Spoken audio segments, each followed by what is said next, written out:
In a land brushed with the soft glow of starlight, lived a girl named Elara. She wasn't just any girl. She was a storyteller, a dreamer whose world was woven from tales of wonder. And by her side always was her cat, Seraphina. Seraphine's fur was the color of a moonless midnight sky, and her eyes, two brilliant emeralds, held a universe of their own. Elara chattered all day long, her voice a melody filling every corner of their little cottage.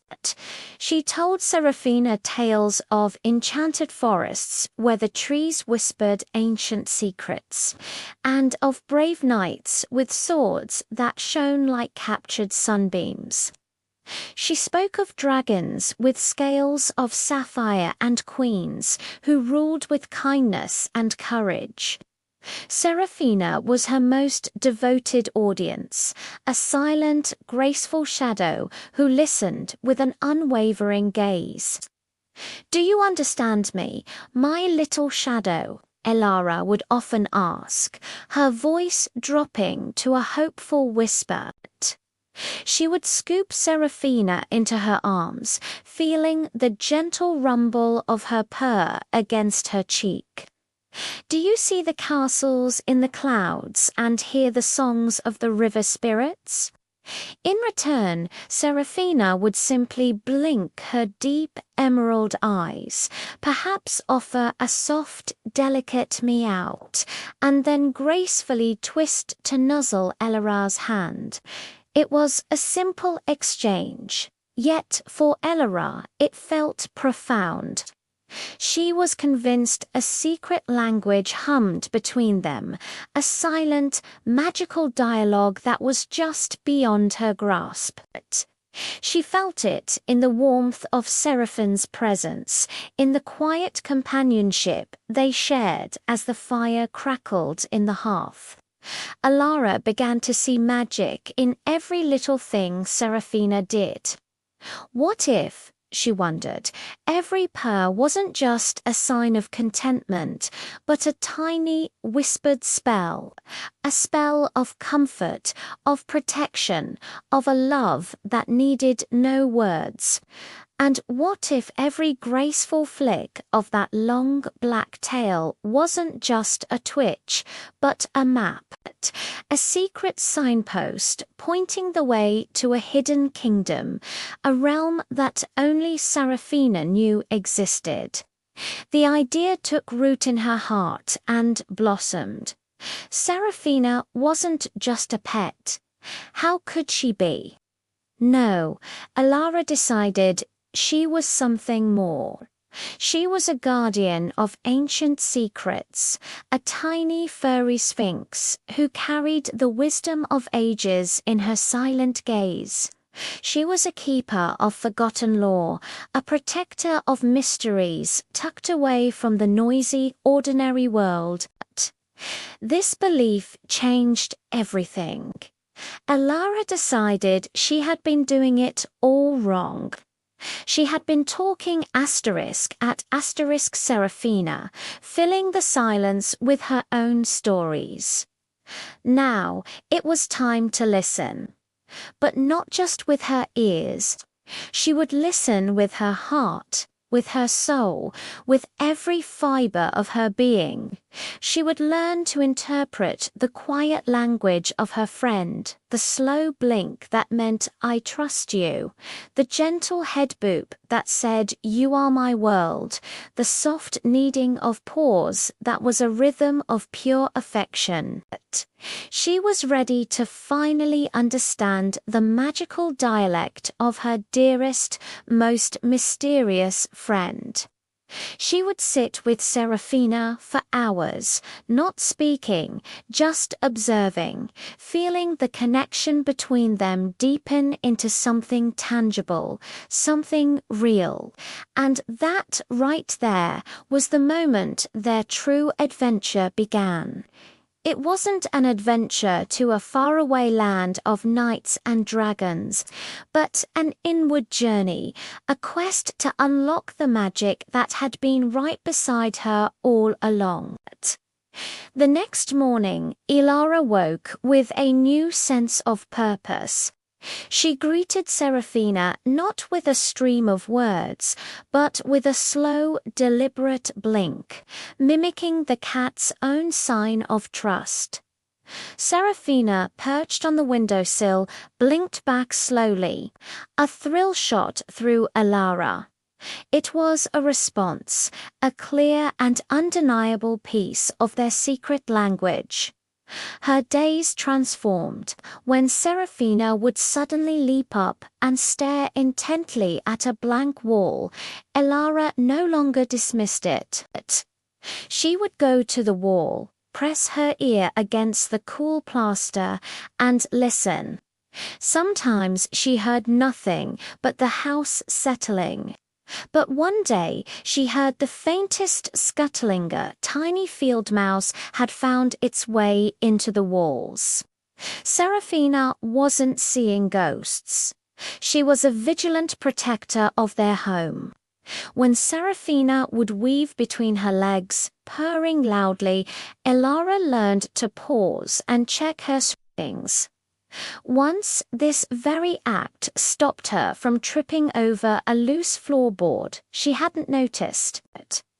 It was as if Seraphina could sense small dangers before they happened, her purr a gentle, vibrating warning bell.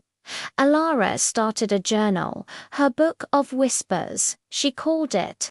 She sketched Seraphina in different poses and noted what happened just before or after. A tail held high and quivering meant pure joy, usually upon Elara's return home. A flattened ear le growl stance was a clear signal to back away from a stray dog that wandered too close to their garden. Every action was a word. Every posture a sentence. One crisp autumn evening, as a storm raged outside, the power went out, plunging their cottage into darkness. Elara, who was a little afraid of the dark, felt a knot of fear tighten in her stomach. Just then, Seraphina leaped onto her lap, a warm, solid weight. She began to purr, not the gentle rumble of contentment, but a deep, resonant thrum that seemed to vibrate right through Elara's body. It was a purr of reassurance, a powerful spell against the dark.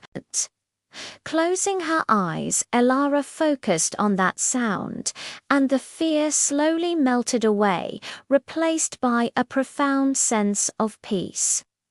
The biggest discovery came a week later. Seraphina began to lead Elara to the old, gnarled oak tree at the edge of their garden, meowing insistently.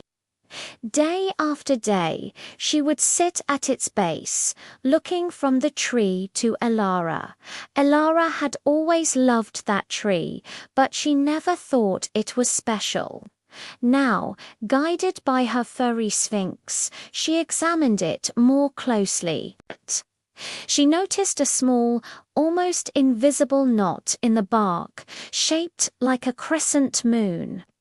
Driven by a curiosity she couldn't explain, she pressed it.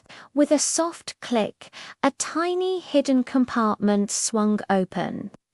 Inside, nestled on a bed of faded velvet, was a small silver locket. Her heart pounded in her chest. She opened it. On one side was a miniature portrait of a woman who looked strikingly like her, with the same thoughtful eyes. On the other side, curled in a perfect circle, was a tiny lock of black fur. A note, written in elegant, looping script, lay folded beneath it. It read, "To my dearest daughter, may you always listen with your heart, for that is where the truest magic lies. Your companion will show you the way." Tears welled in Elara's eyes. The locket belonged to her mother, who had passed away when she was just a baby, and the cat her mother had owned was a black cat with emerald eyes.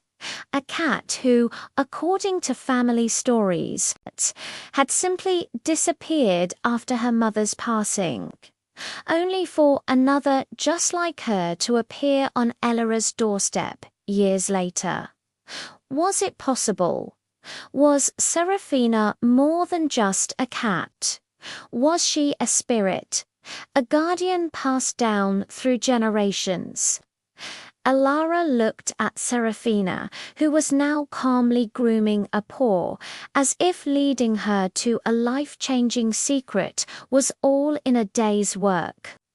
Elara hugged her tiny, furry guide, burying her face in the midnight-colored fur. "Oh, Seraphina," she whispered, her voice thick with emotion. "You did understand. You've understood all along." The purr that answered her was the sweetest, most magical sound she had ever heard. Their adventure was just beginning, and for the first time, Elara knew she had a co-author, a silent partner in the story of her life. The magic wasn't in some far-off kingdom. It was right here, purring in her arms, a timeless love that spoke without a single word. Thank you so much for joining me on this magical journey today. If you loved Elara and Seraphine's story, don't forget to hit that like button and subscribe for more tales of wonder. We'd love to have you as part of our community. See you in the next adventure.